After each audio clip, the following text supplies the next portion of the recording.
Here. Hello, everyone, and welcome to another episode of Longley's Line Podcast. I am, of course, your host, Stephen Longley. Remember to like, follow, subscribe on all of our social medias, Spotify, Stephen Longley for me, Longley's Line for the actual podcast, and for our studio here at Lightstyle Studio. Today, I have a very special guest that you might know from behind the camera on a lot of different things, Mrs. Emily Skyle-Golden. Skyle-Golden. I piped in for you. I'm great with faces, names. It's something I need to work That's okay. on. I'm going to call you Frank Longley now. That's totally fine. Even. You can stick with Frank. I've been called worse. There you go. But before we do get jumping into anything, would you like to promote any of your social medias or things for people to find so that when they listen, they can go and just go right to whatever you have? Epically bad at that. I think I'm Emily Skyle on Facebook and Instagram. Yeah, I think I'm just Emily Skyle. Yeah. On the things. I think you'll find it. Yeah, I have Emily no idea Skyle, what I am. and then it'll pop right up. And so to get started, where are you from originally? I was born and raised actually in Alaska. In Alaska, what part? Kind of inland from Anchorage. Okay. And to jump ahead a little bit, what made you come out to Reno? Wow. Well, that's a super long journey, so I'll just do the Reader's Digest. But I came to the lower 48 for college and to do a show called Teen Talk. Mm-hmm. I was a news anchor for a very long time, and then kind of aged out of news in Chicago. Ended up doing comedy for about 10 years with Second City and Improv Olympic. Oh, wow. And then I was IFB trained and could read a teleprompter and was relatively amusing or funny. And so I ended up being a television personality. So I was in front of the camera for a while. And that ended up into home shopping host. Okay. And so I worked with a couple of networks. And the very last one that I had a contract with was here in Reno. Mm-hmm. So that's kind of how I ended up in Nevada. Kind of just came this way. Yeah, well, my now husband, was my morning show producer at that place, and he had family based in Nevada. So I ended up splitting my time. Now I split my time between here, LA, and Chicago. But since the pandemic, really full time in Reno. Yeah, now you're staying here and kind of getting all the creatives coming out of the woodwork and doing all kinds of stuff around here. Yeah, just really got passionate about, Reno's so untapped in the film world, and it used to be, like, there's amazing stuff was filmed here. Mm-hmm. And when we moved here and when I started realizing how easy it is, we have ghost towns 20 minutes away. We have desert, mountains, everything within 45 minutes. Mm-hmm. And it's untapped and a beautiful place to film. Yeah. So we formed what's called the Film Nevada Initiative. Okay. And so we're not the Nevada Film Office. We have an amazing official film office, but representing Northern Nevada with a focus. Mm-hmm. And through that, the way you grow your local film scene is by, one, bringing any major projects you can to the region, and two, by having a film festival. And we've had great success with the Cordillera International Film Festival. Yeah, which I'm sure a lot of people have seen, the Cordillera Film Festival just coming to town. I've been able to go a couple of times, and it's just something great for all the short films that come out. Mainly Brian Evans, he...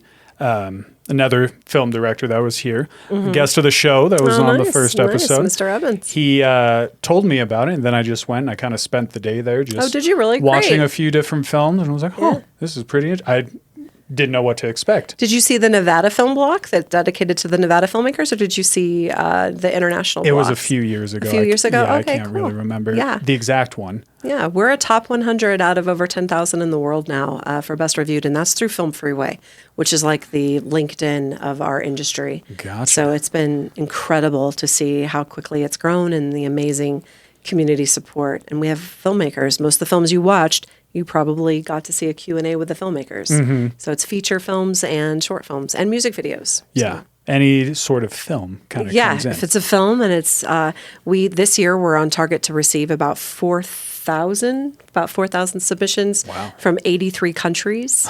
I know, it's like insane. And we program about 150, so you have it's very difficult to get into the festival. Sure, But as a result, when folks that are maybe not used to going to film festivals, when they come, they're blown away by the magic. And it's amazing how many famous stars do short films. I mean, we have feature films, obviously. Yeah. They're the anchor of our entire festival, but we feature well over 100 short films. And you see some of your favorite celebrities, some of your favorite directors, because you can take big risks and tell fun stories in a short film format. Instead of being shackled from kind of the big narrative, this is more of the indie and short films where they have stories that kind of dive a little deeper. And the indie style of filmmaking always gives you that more gritty and a little more personal, I would say, in some ways. Yeah, I wouldn't say gritty, because I think gritty is a very specific type of film. I picture like some sort of sex trafficking, but you can get big, beautiful commercial Pixar, Disney style films, but that are 13 minutes long, and so you have this freedom without a studio interaction. You're not, once you start getting executive producers, and what you're doing every time you add $1 to your budget is an opinion. Yeah. Every dollar comes with an opinion. Another 2 cents. Exactly. Yeah. So it's easier for filmmakers to explore, or if they're seeking major funding. And so we had a film last year where Kevin Bacon made a cameo. Like, oh wow. Yeah, you just don't expect to see what you see. Yeah. But their talent, if you have a good story to tell, are willing to donate their time. And then if that short film does really well, which that particular film went on to get Oscar qualified and shortlisted, which was incredible on its Oscar journey. Yeah. Now that film has a better chance of getting funding for the feature version. So it's a really nice way to explore as a storyteller, for sure. It's that little way of just opening the door a little bit for them. Exactly. That makes sense. Exactly. To jump back a little bit. Sure. With your second city, as some people that have listened to this show know, Chris Farley's kind of my guy. Oh, Chris. So he's one of my all-time favorites. One of the first movies I remember watching kind of when I was younger with my dad was Tommy Boy. So Tommy Boy was my all-time, love Chris Farley, and he was a Second City alum. Yes, he is. While you were there, did you have, what kind of were your aspirations while you're there? Did you want to go into stand-up, SNL, sketch playing, comedy acting? So Second City, believe it or not, is really not stand-up based at all. It's improv, and through improv, creating sketch, and writing and performing sketch. So I had a passion and loved, because I was a news anchor in the morning, or did news in the morning, I'm sorry. And then I made fun of the news at night. And what that did is it eventually translated into me getting to play. You play hundreds of different characters. I'm not a good actress, but I'm funny, not when I'm being interviewed. But if you give me a character and a script, I can knock it out for you. I just developed my writing style. I think more than anything, I found my voice as a writer for that decade of my life. Yeah, much like, I'll say it again, with SNL. Absolutely, folks, SNL. Tina Fey. Yeah, Tina. She was a big time writer on there. Amy Poehler. All of them wrote so many sketches that we know today. Yep. Just from honing that kind of improv skill, which is something you don't really think about when it comes to acting unless you're doing it. Right. Like a lot of the outside people is like, well, they're making things up. That doesn't make sense. But when you're in front of the camera and something's going on and maybe you toss a little improv or something there, it keeps your creative juices flowing. Yeah, I think improv is the biggest gift you can give yourself. It gets rid of for some people, I guess. It could also be traumatizing for someone. Yeah. But for me, it was, it keeps you young, it keeps you fresh, it keeps you creative. And I always thought it was amazing. I didn't imagine that I would end up on SNL. That wasn't actually a goal of mine, because I was already on camera. I was from doing news and hosting and stuff. Yeah. So I think for me, I was more excited about the freedom of getting lost in small characters or meeting somebody that I had a talent crush. And the years I was at Second City, the talent crushes were very easy to do because there were so many unbelievably talented people that have gone on to do incredible things. Yeah. And it was just fun to write for them and find things that worked well for them, even outside of the Second City bubble. Right. There's so many opportunities to write. Yeah, in you Chicago. have all these sketches kind of already down and written, and possibly X, Y, or Z has performed them, but you still have them handy, so then somebody can be like, ooh, I like this idea, and then you can keep that creative muscle flexed. Yeah, and keep it going. absolutely. Absolutely. And then, so Second City goes on, you go into comedy. Kind of what's the first project you do after Second City? Home shopping. The home shopping. Yeah, so where I kind of did a lot of things. I did a ton of failed sitcoms, not sitcoms, unscripted programs like hosting for shows, but they all failed. I clearly have a gift for me. I'm like, do not put me in your show. The pilot will fail. But I had a great career in doing pilots that failed for many, many years, and then finally went, maybe it's me. It might just, hey guys, it might be me. This guy's might be over a here. me thing. So I did Travel Channel and Home and Garden Television and just destroyed them all. Yeah, went to hosting and all hosting, Yeah. and all terrible apparently. And so I think home shopping was the next opportunity for me. And so I did home shopping at a very major network and did that for a while, and then got offered an incredible opportunity with another home shopping network that was based in the UK. So I was like, yeah, I'm going to go to the UK. Rad. This is great. This will be something new. I'll get to meet British men, whatever. So excited. And then I got sent to Nevada. we're just a little ways It was away. a little different. No one had a fun accent here. I was very disappointed. Everybody will correct you if you say Nevada differently. But, Yeah, you know. and I did. I said Nevada one time, and Yeah. that was the end of the universe. Yeah, especially now I'm that same person. I'm like, I'm so sorry. You said our state wrong. You're not I from get here. We mad. can I tell. know. I think I said Katski or something weird instead of Kitski at some point. It's like, you because I can't- did news here for a little while as well. So still figuring out. Oh, He's yeah. like, no. This is what all of the locals say. Oh yeah, they'll hate you like poison. Oh, yeah. Oh yeah. Anybody has clearly the murdered duh. a puppy. Yeah, Yeah. if I said that wrong, it's the equivalent of it. for It's sure. always funny because now when you're from here and you see it on TV or something, you're like, guys, I get angry. it's Nevada. I'm like this hypocrite. I'm like, what an idiot. Why We do didn't he that all his the research? time. Yeah. Whenever we'll be Yeah. watching a TV show or something, it's like, yeah, we went down to Nevada. It's like, no, you didn't. No, you didn't, What are because you that talking doesn't about? exist. Where Yeah. it's not even from here. And then you see they'll be in Carson City or somewhere, and all of the sheriffs and deputies are in cowboy hats with tucked in shirts. Oh, I'm for like, sure. I don't. Did you guys? Hashtag accurate. Yeah, you looked at kind of the cliff notes of the place and saw it was a That's country because they didn't town? go through Film Nevada. No, To, which they to should talk have. about. Yes, Exactly. So many people. Thank you, Reno 911. It's the biggest thing I have to overcome when I'm selling the territory. Yeah, it's like, is no. the imagery provided. Mm-hmm.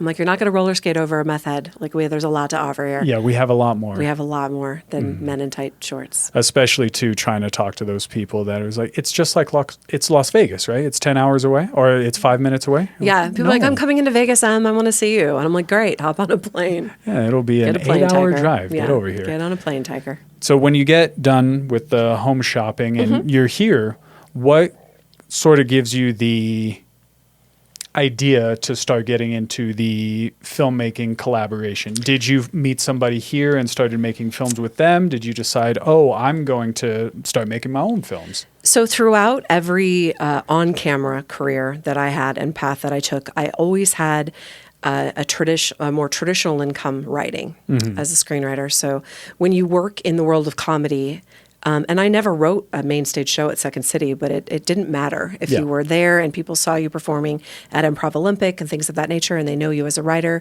It's a really amazing city in that they're like, hey, are you funny? Come here. So you start with like copywriting and you make a funny commercial for an insurance company with a camel or whatever it may be. And so as that journey, I kept writing and writing and writing and eventually writing full-length feature screenplays and getting those optioned. That's still to this day my biggest source of income, but I shadow write, I ghost write. I make other people's stuff funnier, or you wrote a book and it's like a Christmas movie, and I shadow write and punch it up a And I take the book and I make it an adaptation into a film. Gotcha, okay. Christmas movie with 12 acts and whatever. Okay. And make sure there's a kiss, almost kiss at the end of the second act, that type of formula. And so I was selling these scripts or getting optioned and hired, and they were always destroying them. Especially the more personal ones. Yeah. And so it just became a last straw. One, the very last home shopping network I worked for went under. And so I was really reinvested in the writing and kind of calling editors and producers that I'd written for and said, hey, I'm available. Yeah. And there had been a particular one that I'd written called Dear George that had my name on it. And it is about in the script, a 300-pound video gamer that goes on this journey, the love of his life that he's been a high school sweetheart with, leaves him, moves to Florida, takes another job because she's like, you're never going to do the bucket list with me. I'm done. Yeah. I'm tired of you living in fear. So he steals a chicken costume and has this amazing epic road trip to show her, I'm going to do everything on my bucket list and prove to you I'm no longer a chicken. And he does it while wearing this chicken costume, and it's this super cute, funny, quirky, but all the characters were unusual shapes, sizes, cultures, a lot of things that 10 years ago you would never see in a rom-com. Yeah. And when I sold it, and it was optioned. I didn't sell it, it was optioned. So I made a check, and they kind of owned the rights to the intellectual property, and they were casting and involving in the casting process, like to make the George character, who I looked as this amazing new icon for rom-com that deserves love. They were like looking at soap opera guys and like, we'll just put black quirky glasses on him. That thing, Yeah. I'm like, what's funny? That guy in glasses could meet 11 women just getting a Starbucks. Yeah, I think he's fine. I'm pretty sure he's good, buddy. Yeah. And I wanted the entire world to fall in love with my main actor by the end of the movie. So when the option came up, I decided that I was a director, which was naive and ridiculous. I was like, I'm going to produce. I've never produced before. I've never directed before, but I'm going to make my very first short film. I'm going to need TSA. I'm going to need an airline to donate an airplane to me. I need to shut down city streets. I need an entire airport terminal. Yeah. I need a a cappella group for 30 people. I don't know anyone in Reno. A cast and crew of 500, no money. I'm going to do it.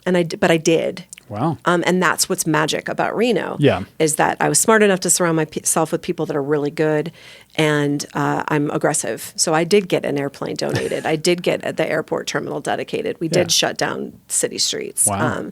And it turned out to do really, really well. So that's how, from that point forward, I was like, well, I'm a director now, Just guys, clearly. Yeah. It's already written in stone. Yeah. Or more of on screen. Yeah. But still. Yeah. So that did, and so I did my second film, which was called 10 Syllables.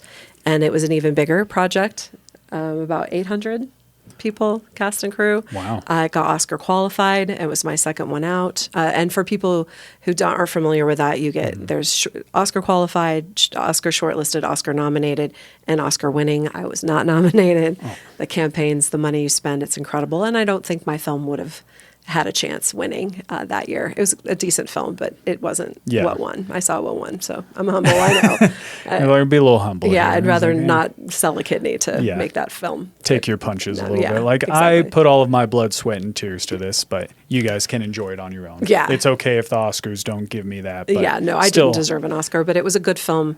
And just, again, solidified my belief that this region was an amazing place with a lot of people that were generous and excited to do narrative work. Yeah. And tell stories. So yeah, you get a lot of that here too, which you kind of, the main point is you don't assume. Like, a lot of people that aren't from here aren't like, well, Reno's an artsy town. Who's like, go down, see stuff. This is a big reason, like, for this show too, is I like to get a variety of people, because in Reno you can find a little bit of everything. A little bit of everything, and a really an incredibly talented group of individuals. And since then, I'm on the development side. So if I've lucked out in that I've met producers that bring me show ideas and I help develop them, and then we sell them to whatever network, and then we kind of step away. Yeah. And I've only recently stayed on with one show because it was filmed here locally. I really believed in it. It involved a lot of charity work, and so I stayed on as a production supervisor. Yeah. And that was I'm not good at that job, but it was really neat to stay on the set and stay involved. So it's kind of what we want to do moving forward. So with that too, so moving forward to kind of give that, do you prefer to have hands-on than just kind of here it is, go, and then you're kind of there? Yeah, I think when you develop or when you're developing a series and you're bringing cast and crew together and you're pitching it, I've been shining a light on a lot of other people's work, and that feels amazing. And I learned who to talk to and made connections, although every time you bring a show to fruition, you start all over the next one. There's no, no one cares. They're like, and what do you have now? Just got to start from scratch. Yeah, you start from scratch. Yeah. But I think moving forward, I really want to build my own babies, if that makes sense. Yeah. But, try and make a lot more stuff that's your own. That's here. But any Film Nevada project, any project that considers coming to Nevada, I'm more than happy to jump on, help them find cast, help them find crew, secure locations, facilitate anything that I can to make it happen in our region. And then speaking of that, how did you first get involved with the Cordillera Festival? Is it your Cordillera? own? Cordillera, Yeah, no worries. We literally have a commercial where we have Jasmine. I saw Jazz. Yeah, doing mispronouncing it 50 times because I picked the worst name possible. But I love the name Cordillera because the American Cordillera is the mountain range that connects literally and figuratively the North and South Americas, and it is the backbone of that region. And the American Cordillera is in Sierra Nevada, so I wanted us to be the backbone of the film community. Hence the name Cordillera. I wanted us to act as one. A perfect fit. I had been a consultant for film festivals and had worked the red carpet for a decade with my ex, and got to travel the world, and it was a huge privilege, and I learned so much, and eventually started consulting with him instead of just doing like the red carpet interviews for him. Yeah. I was like, I'm more than a teleprompter and an ear prompt and an IFB in my ear. So I had learned so much, and when I came here, and there really wasn't a festival that was, there were curated festivals, but not the full, the whole shebang, if you will. Right. And so I was really excited to bring that to the region. So that's kind of how that got started. That's how that got started. And then so far, just kind of starting from the ground up, what has been, as general as this is, a kind of star achievement from that? Have you had something where like maybe a particular film came in or that it got promoted on XYZ? Did you have something that was kind of like, ooh, my baby's shining now?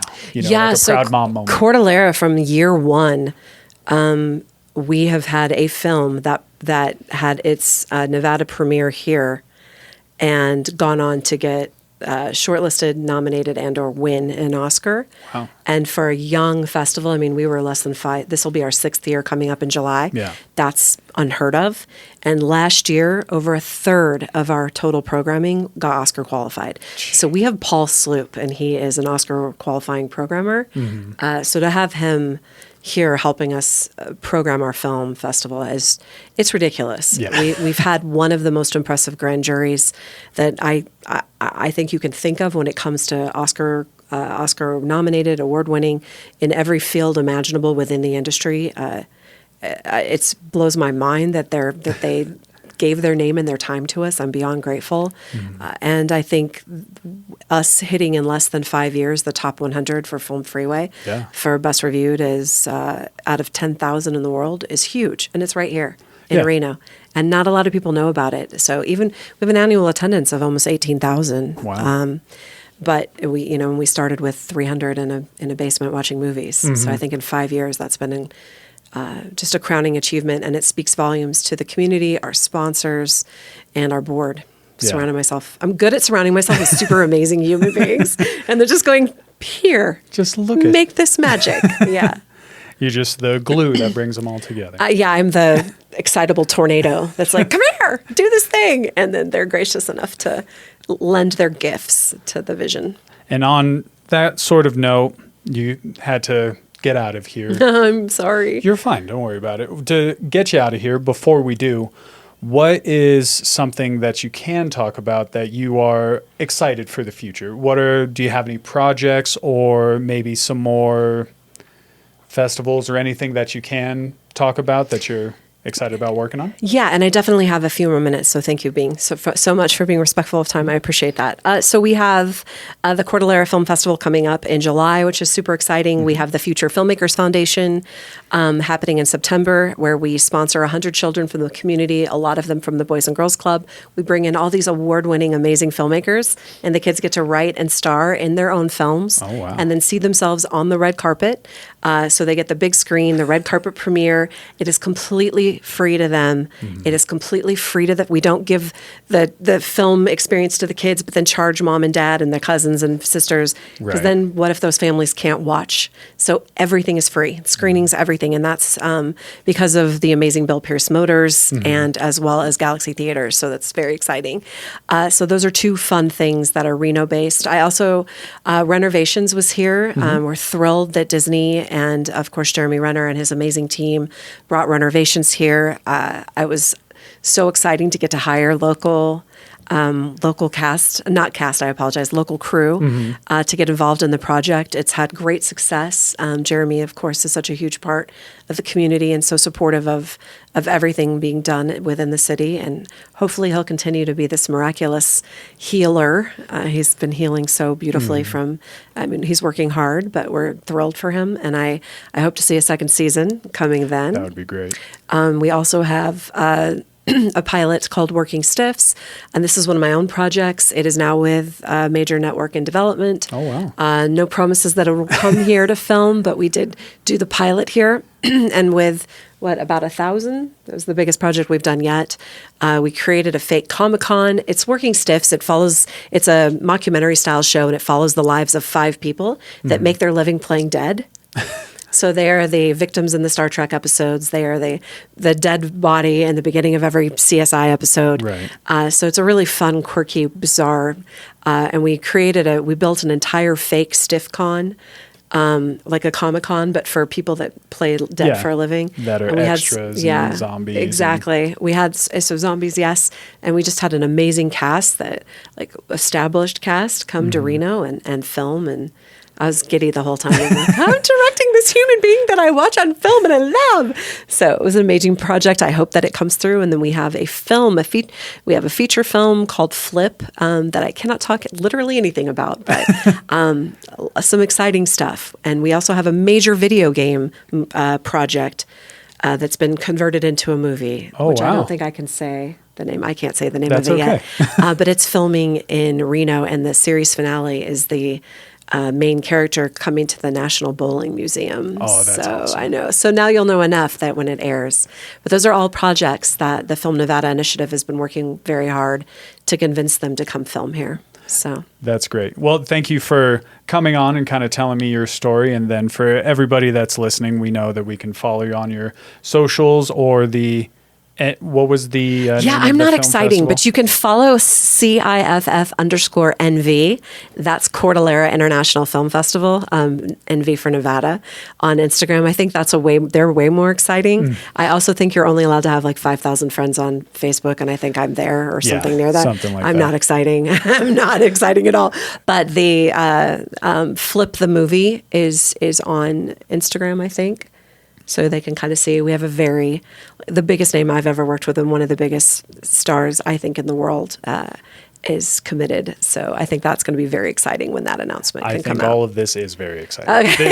This is very exciting to me. I love all of this. Yeah, my Instagram is my puppy. It's pictures of my fluff balls. If you like puppies, If you like puppies, I've got your puppies on Instagram. But then for anything else, it's CIFF_NV.